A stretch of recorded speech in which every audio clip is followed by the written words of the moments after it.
एक हफ्ते पहले ही शादी की सिल्वर जुबली मनाई है हमने।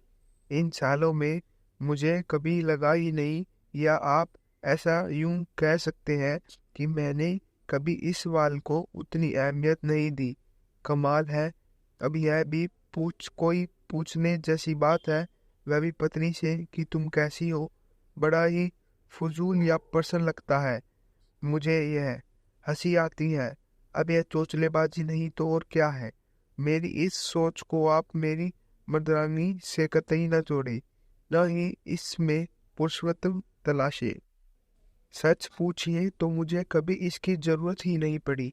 मेरा नेचर ही कुछ ऐसा है। मैं औपचारिकताओं में विश्वास नहीं रखता। पत्नी से फॉर्मेलिटी न हुए मुझे तो यह हाउ आर यू पूछने वाले से भी चिढ़ है। रोज मिलते हैं, दिन में 10 बार टकराएंगे, लेकिन हाय हाउ आर यू बोले बगैर खाना नहीं हजम होता। अरे अजनबी थोड़ी ही है। मैं और आशा तो पिछले 24 सालों से साथ में है। एक छत के नीचे रहने वाले भला अजनबी कैसे हो सकते हैं। मेरा सब कुछ तो आशा का ही है। गाड़ी, बंगला, रुपए, पैसा, जेवर, मेरी fix deposit, shares, mutual fund, bank accounts, सब में तो आशा ही नॉमिनी है। कोई कमी नहीं है। मुझे यकीन है आशा भी मुझसे यह अपेक्षा ना रखती होगी कि मैं इस तरह का कोई फालतू सवाल उससे पूछूं। आशा तो वैसे भी हर वक्त खिला खिला रहती है, चहकती फुदकती रहती है। 50वां सावन छू लिया है उसने, लेकिन आज भी वही फुर्ती है, वही पुराना जोश है, शादी की शुरुआती दिनों वाला। लिटरली तो वह बैठ ही नहीं सकती। काम ना हो तो ढूंढ कर निकाल लेती है। बिजी रखती है खुद को। अब तो बच्चे बड़े हो गए हैं, वरना एक समय था जब वह दिन भर चकरघिनी बनी रहती थी। सांस लेने की फुर्सत नहीं मिलती थी उसे। गजब का टाइम मैनेजमेंट है उसका। मजाल है कभी मेरे बेड टी लेट हो, बच्चों का टिफिन ना बना पाए, या कभी बच्चों की स्कूल बस छुट्टी हो, गर्मी हो, बरसात हो या जाड़ा, वह बिना नागा किए बच्चों को बस स्टॉप तक छोड़ने जाती थी। बाथरूम में मेरे अंडरवियर बनियान टांगना, रोज टॉवल ढूंढकर मेरे कंधे पर डालना, और यहाँ तक कि बाथरूम की लाइट का स्विच भी वही ऑन करती है। ऑफिस के लिए निकलने से पहले टाई, रुमाल, पर्स, मोबाइल, लैपटॉप आज भी टेबल पर मुझे करीने से सजा मिलता ही है। उसे चिंता रहती है कहीं मैं कुछ भूल ना जाऊं, ऑफिस के लिए लेट ना हो जाऊं। आलस तो आशा के सिलेबस में ही नहीं। परफेक्ट वाइफ की परिभाषा में एकदम फिट। कई बार मजाक में वह भी कह देती है, मेरे 2 नहीं 3 बच्चे हैं। आशा की सेहत, टच वुड, वही वह भी कभी बीमार नहीं पड़ी इन सालों में। सिर दर्द, कमर दर्द आसपास भी नहीं फटके उसके। एक पैसे में ना उसके मेडिकल पर अभी तक खर्च नहीं किया। कभी तबीयत नासाज हुई भी तो घरेलू नुस्खों से ठीक हो जाती है। दिवाली की शॉपिंग के लिए निकले थे हम। आशा सामान से भरा थैला मुझे कार में रखने के लिए दे रही थी। दुकान की एक सीढ़ी वह उतर चुकी थी। दूसरी सीढ़ी पर उसने जैसे ही पाँव रखा, फिसल गई। जमीन पर कोहनी के बल गिर गई। चिल्ला उठा था मैं, देख कर नहीं चल सकती, हरदम जल्दी में रहती हो। भीड़ छूट गई, जैसे तमाशा हो रहा हो। आप डांटने में लगे हैं, पहले उसे उठाइए तो। भीड़ में से एक महिला आशा की ओर लपकती हुई बोली। मैं गुस्से में था। मैंने आशा को अपना हाथ दिया ताकि वह उठ सके।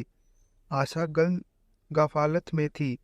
मैं फिर खीसा उठा। आशा, सड़क पर यूं तमाशा मत बनाओ, स्टैंड अप, कम ऑन, उठो। पर वह उठ नहीं सकी। मैं खड़ा रहा। इसी बीच उस महिला ने आशा का बायां हाथ अपने कंधे पर रखा, दूसरे हाथ को आशा के कमर में डालती हुई बोली, बस बस, थोड़ा उठने के लिए जोर लगाइए। वह खड़ी हो गई। आशा के सीधे हाथ में कोई हलचल ना थी। मैंने उसके हाथ को पकड़ने की कोशिश की। वह दर्द के मारे चीख उठी। इतनी देर में पूरा हाथ सूज गया था। उसका। आप इन्हें तुरंत अस्पताल ले जाएं, लगता है चोट गहरी है। महिला ने आशा को कसकर पकड़ लिया। वह पार्किंग में कार लेने चला गया। पार्किंग तक जाते जाते ना जाने मैंने कितनी बार कोसा होगा आशा को। दिवाली का त्योहार सिर पर है, मैडम को अभी ही गिरना था। महिला ने कार में आशा को बिठाने में मदद की। टेक केयर, उसने कहा। मैंने कार का दरवाजा धड़ाम से बंद किया।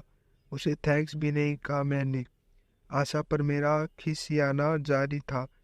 और पहनो ऊंची हील की चप्पल, क्या जरूरत है इस सब स्वांग की। जानती हूँ इस उम्र में हड्डी टूटी तो जोड़ना कितना मुश्किल होता है। मेरी बात सही निकली। राइट हैंड में कोहनी के पास फ्रैक्चर था। प्लास्टर चढ़ा दिया गया था। 20 दिन की फुर्सत, घर में सन्नाटा हो गया। आशा का हाथ क्या टूटा, सब कुछ थम गया। लगा जैसे घर वेंटिलेटर पर हो। सारे काम रुक गए। यूं तो काम वाली बाई लगा रखी थी, पर कुछ ही घंटों में मुझे पता चल गया कि बाई के हिस्से में कितना कम काम आता है। असली काम वाली तो आशा ही है। मैं अब तक बेखबर था इससे। मेरे घर की दूरी तो आशा है। उसी के चारों ओर तो मेरे परिवार की खुशियां घूमती है। शाम की दवा का टाइम हो गया। आशा ने खुद से उठने की कोशिश की, उठ ना सकी। मैंने ही दवाइयां निकालकर उसकी बाई हथेली पर रखी। पानी का गिलास मैंने उसके मुंह से लगा दिया। मेरा हाथ उसके माथे पर था। मेरे स्पर्श से उसकी निस्तेज आंखों में हलचल हुई। बस ही मेरे मुंह से निकल गया, तुम कैसी हो आशा। यह क्या, वह रोने लगी। जरा जर फड़फड़ पड़ी। उसकी हिचकियां रुकने का नाम ही नहीं ले रही थी। उसके आंसू मेरे हाथ पर टप टप गिर रहे थे। आंसुओं की गर्माहट मेरे रगों से होकर दिल की ओर बढ़ने लगी। उसके अश्कों की ऊष्मा ने मेरे दिल पर बसे बरसों से जमी बर्फ को पिघला दिया। अक्सर हम अपनी ही सोच, अपने विचारों और धारणाओं से अभिशाप्त हो जाते हैं। यह सवाल मेरे लिए छोटा था, पर आशा ना जाने कब से इसकी प्रतीक्षा में थी। बहुत देर कर दी थी मैंने।